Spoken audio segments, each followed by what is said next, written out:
Imagine going to school for 3 years, being trained in a specific trade, role, or profession, only to be told after that amount of time and that amount of hard work that your job opportunities would be limited.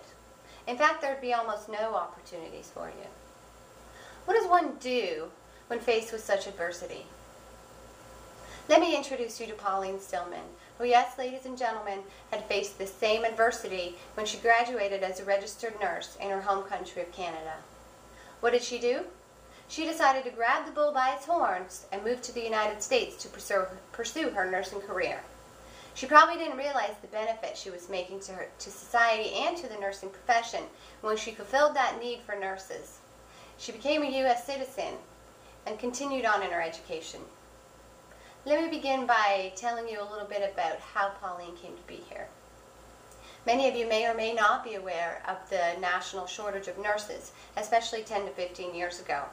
American hospitals took to recruiting trained professional nurses outside of the country, one of those being Canada. An article in eScienceNews.com stated, and I quote, "Canada is viewed as a rich source of young, well-educated RNs with the added advantage of low recruitment costs due to geographic proximity, similar cultures and language, reciprocally recognized orientation, and basic nursing training." As I said earlier, Pauline was facing a career with limited opportunity and therefore took up the challenge and moved to the United States and helped to fulfill that nursing demand. She has since progressed in her profession and has become a leader in nursing as a busy nurse manager in a step-down unit. This not only benefits her, but the corporation and hospital she works, the unit she works in, and the people that work with her. Given that Pauline is Canadian, I'm sure you're wondering what type of rights she may have had. She had many of the same rights as most American citizens have, including the right to pay taxes. What she didn't have was the right to vote. Imagine not having the right to vote. That's like saying you don't have a say in stuff as simple as at the community level, the global level, and especially not at the national level. And this certainly wasn't enough for Pauline. She began the process of becoming naturalized, and as she stated on her discussion board, became a U.S. citizen. After many years of not having the opportunity to play a role in politics at any level, she voted for the first time in this most recent presidential election. How empowering it was for her to finally have a voice and to actively participate in what could or could not happen in her and her family's future. This achievement has given her the opportunity to become an active and participating member in society.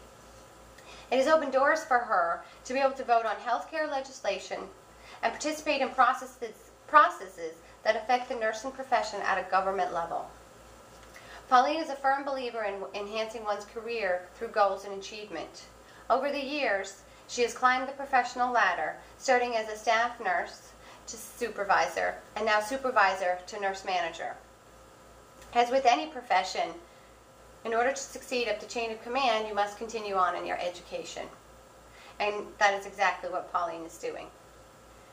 She has recently started the process of continuing her education by obtaining her RN to BSN while continuing to work full-time in that busy nursing step-down unit I talked about earlier. She then plans to go on and obtain her master's degree in nursing. These accomplishments benefit Pauline financially and professionally, but they also benefit, once again, the corporation and hospital she works in, the unit that she works in, and the people, the nurses and the peers she works with. She's become a professional role model and a mentor for nurses, and has become a leader in the nursing profession. With all of this said, you can see that Pauline has made a life here in the U.S. for both her and her family.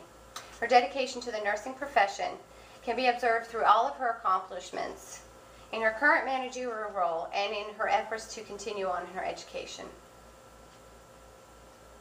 She's become an active member of society and has taken that on wholeheartedly. I am pleased to have met Pauline through this process and have gotten to know her quite well. I'm sure you'll join me in welcoming her to this great country and thank her for wanting to be a part of it. I'm going to leave you with one thought. If I should ever be a patient in any hospital, it would be my pleasure to have Pauline Stillman as my nurse. Thank you.